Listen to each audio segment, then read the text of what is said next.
Welcome to the Fit Fellows podcast. With over 40 years of combined personal training experience, they are ready to share their knowledge with you to help you grow your business, keep your client communication sharp, and be confident and fulfilled in your career as a personal trainer. Pay attention, because the Fit Fellows be spitting knowledge. Here are your hosts for the show, Russell, Michael, and Michael.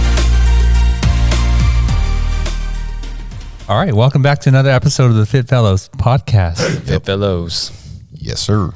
What are you wearing today? Man, I'm over here representing my team, Colt Nation. You know what I'm saying? Pop it. Mike's a Colts fan. So we do these podcasts on Sunday, and Mike's all about his Indianapolis Colts. Right. Got to represent. Don't be mad, Russell. It's okay. We can get you a team next year. All right.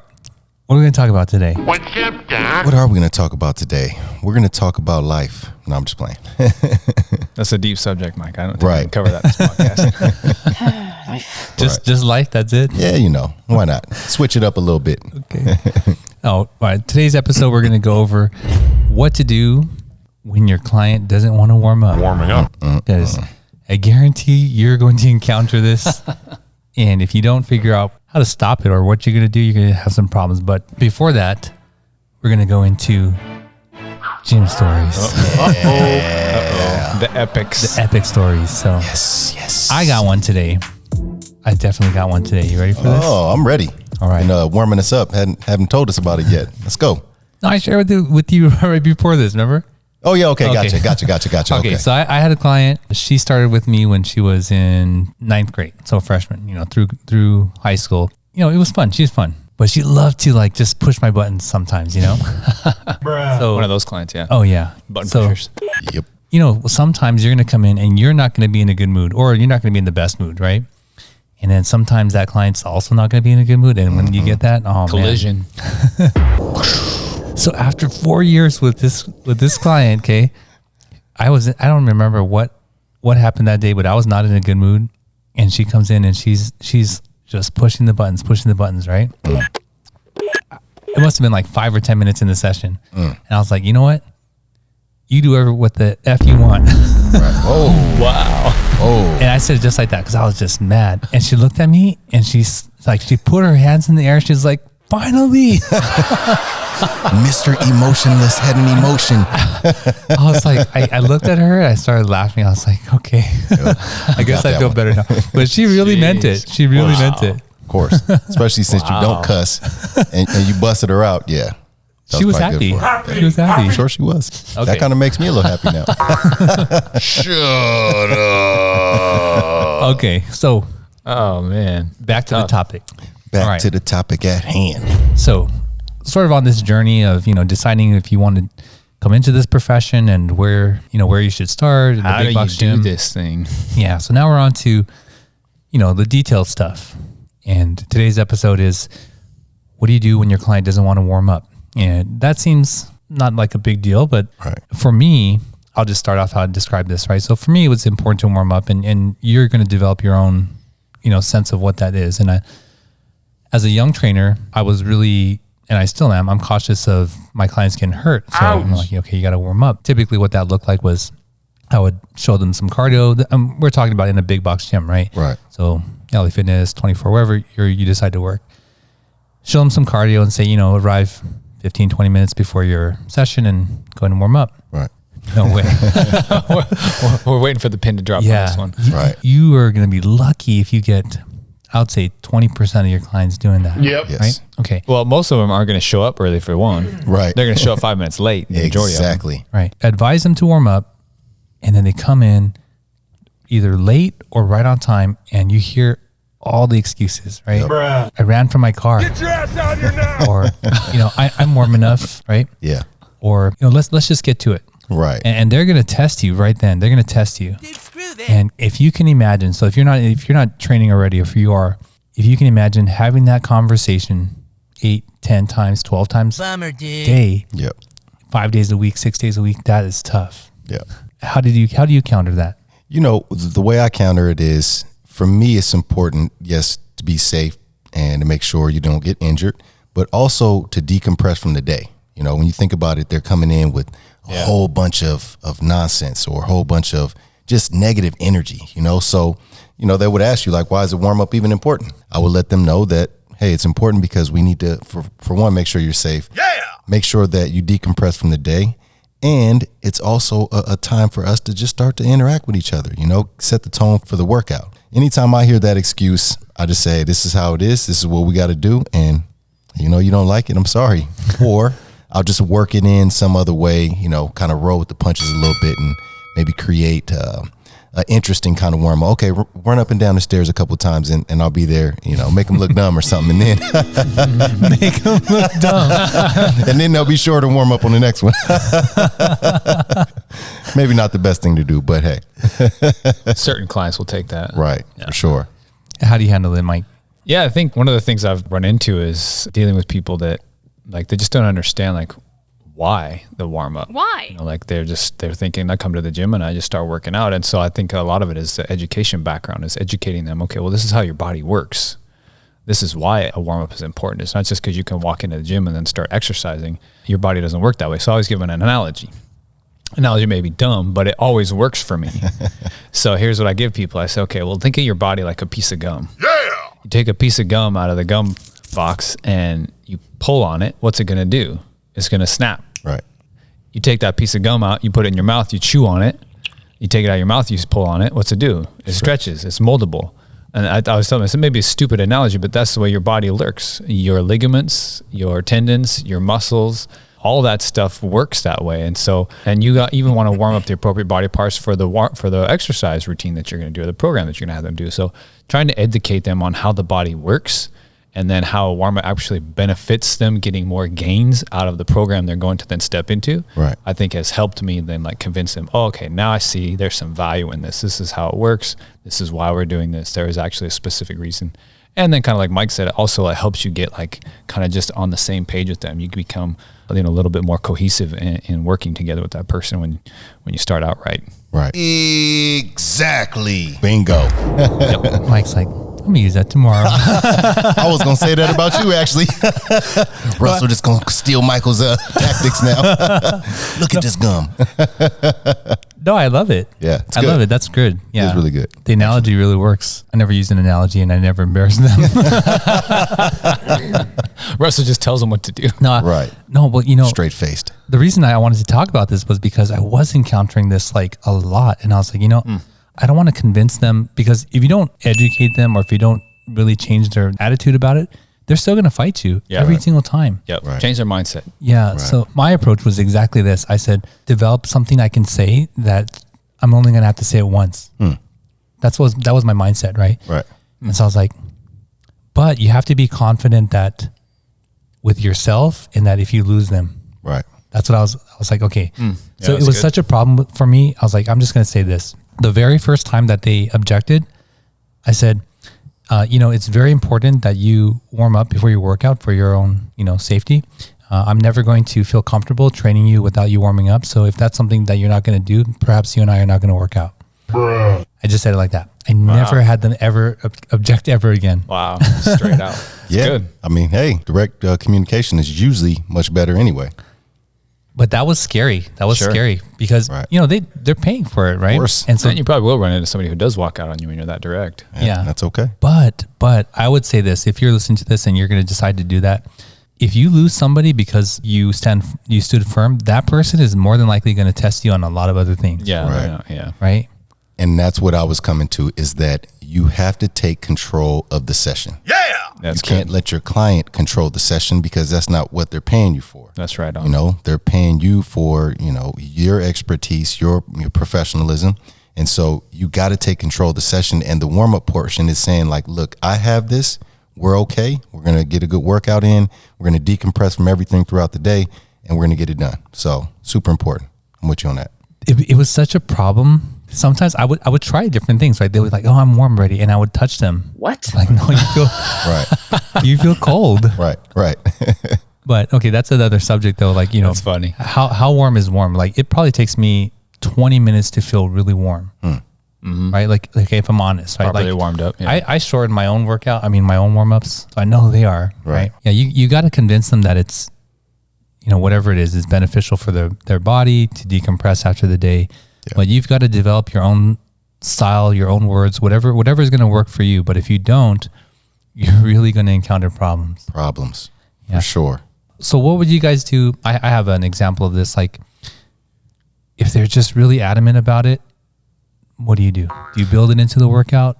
That's what I was going to say, is that especially, in a gym, commercial facility, big box gym, you do got to get creative, right? And I think we now, even then, had creative ways of doing mobility and things like that, to where this is part of the set, this is part of the exercise. And I think you got to be able to be mindful of the client too. Yeah, bro. And if you're going to like butt heads with them over the warm up, I mean, like, how far you think it's going to go as far as the success of their training? It's probably not if you're fighting over a warm up. So I think that's where we kind of have to push and pull a little bit and get what we need out of it. Hey, this is the part of the workout, your mile run right now that you're about to do, or these, 14 sets of stairs that you're going to do. I mean, that's part of your routine. Let's do it for time. So I think you can be creative with things. It's just, you got to be able to read the client well, Yeah. And once in a while, you're going to get that client who's always early, right, does every single warm up. Yep. They come to you right on time and they're warm and ready to go. Ready. Yep. And then you got to fill a whole hour with a workout and you're not used to that. And they're dead by the 30-minute mark. Yeah. Yeah. But those clients are, I appreciate having those clients. Mm-hmm. You ever encounter these problems with your client base? Oh, sure. I think one of the things that I've been able to like lean on a little bit is the person's specific like injury history. Right. So, for example, working with people that have a knee surgery or a back surgery. Ouch. Or like I got some clients that have as aggressive as knee replacements or hip replacements. Right. Making sure that their body is functioning and working properly before I go and do anything with them is of the utmost importance. And so just knowing the history and the specific injury of my clients, already I'm able to convince them, okay, we have this issue we have to always be aware of. So right, this is going to help us not have to, have this come back and bite us in a bad way. So just being able to kind of like make it specific to the person has always helped me a lot. And I have, I had clients that, okay, if I'm going to do this warm up, that's going to take 10, 15 minutes, then I will show up early. Right. And those ones are great, so you hold your ground, and then they actually get more value out of the session than they ever thought possible. I have a guy who I added a warm up to everything he was doing when I started training him, and he had trained with other trainers, and he's like, man, like you got me doing a lot of stuff before we do the program. I was like, this is all going to help you out in the long run. Right. And he started to see the value of it. So then he said, you know what I'm going to do? I'm actually going to show up about 20 minutes early and work out and go through this warm up on my own. Is that okay? Yes. I said, please do. Right. Yeah. So, so then those guys, they get way more value out of their training than the people who just do their warm up for 10 or 15 minutes of their actual session. I'll tell you what, I have gotten more clients from that one guy in referrals than anybody else, probably all my other clients combined. Dang. Because he's really sold on the value of what I've offered him. Right. And I'm not kidding. I think he's referred me like 6 people. Right. Just from one guy, but he sees the value. So he's like my greatest salesman.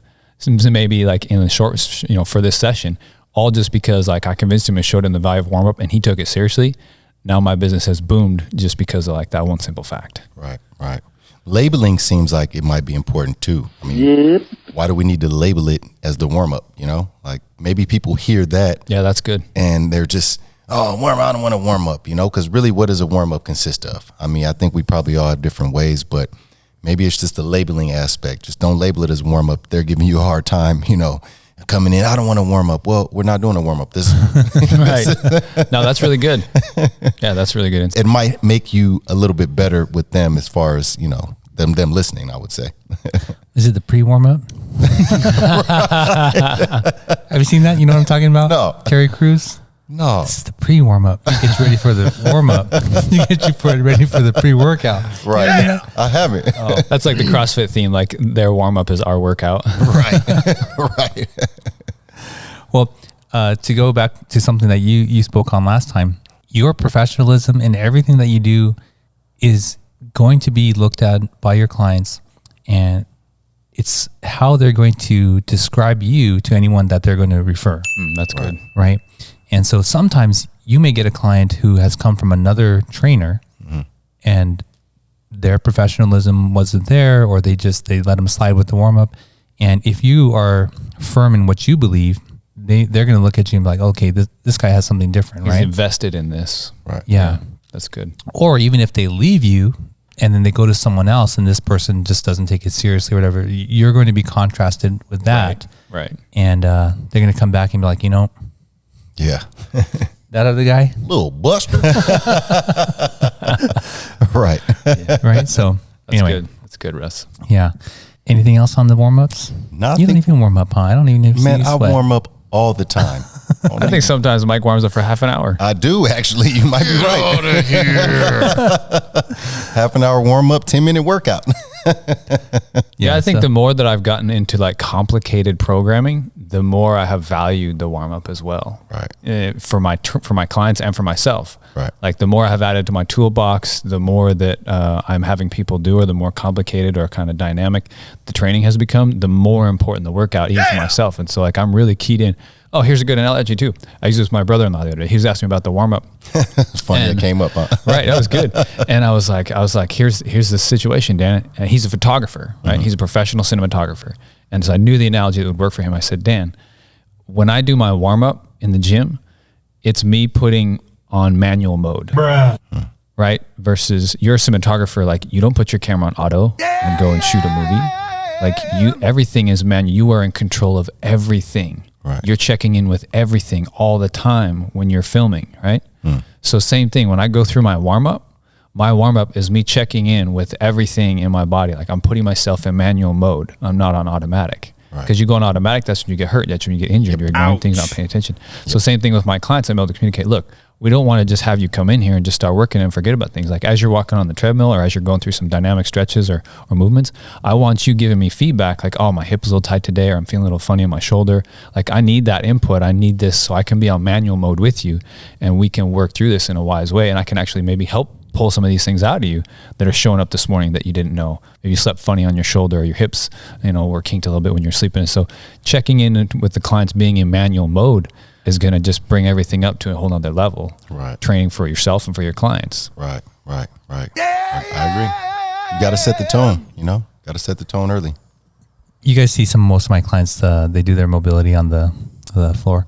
Right. I say the same thing to them. I'm like, this is not just you going through the motions. This is you checking in. Right. Does my left feel like my right? Is there something new happening? Right. What's interesting is as I walk with them, I can tell. You can see it. Yeah. Yep. I can tell. Like I was like, hey, your hamstring's a little tight, or you're walking funny, because I see them all the time. Well, Of course.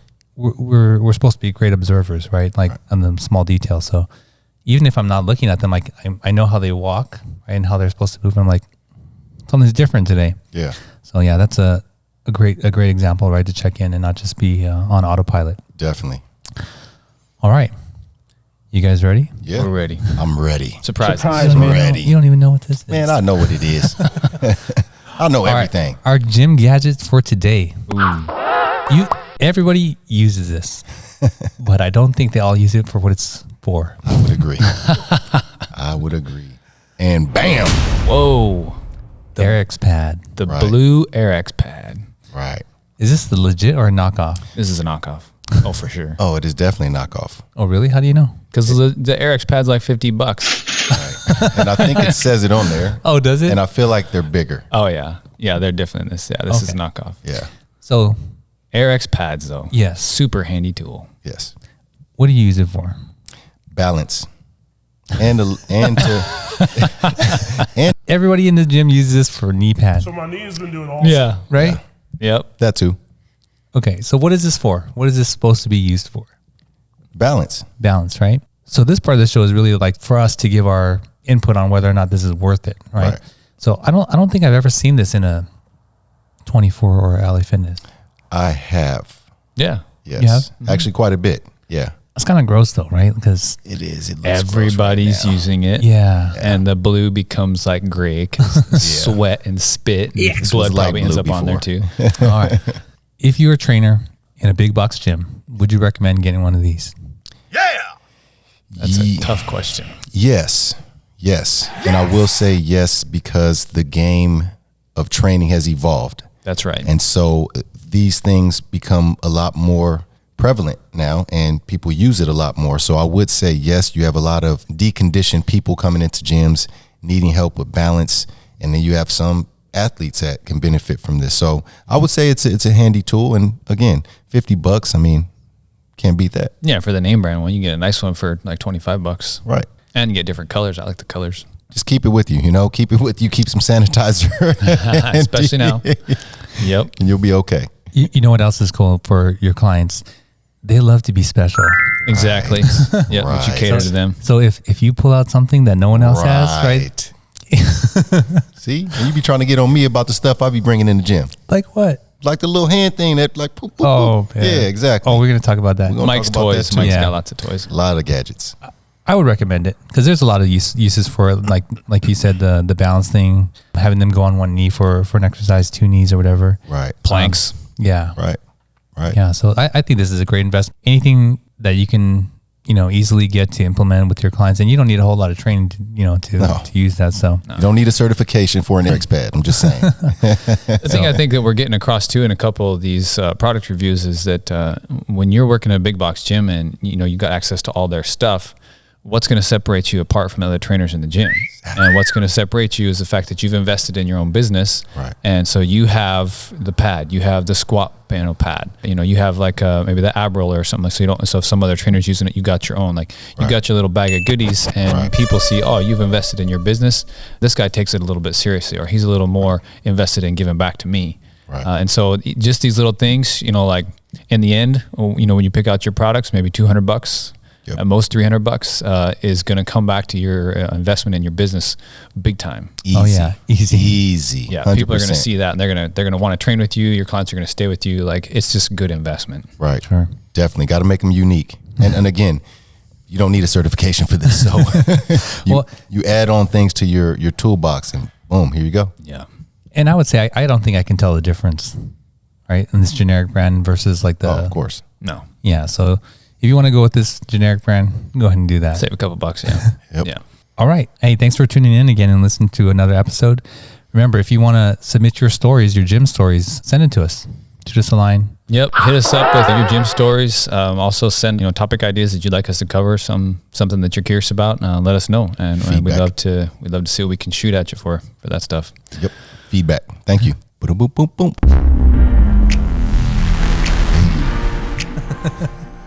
Thanks for checking out the Fit Fellows podcast. You best be tuned in next week when they drop that knowledge for your We welcome your input and feedback, and you can find out more about the show at www.thefitfellows.com. Thanks again for listening or watching. We out. Peace.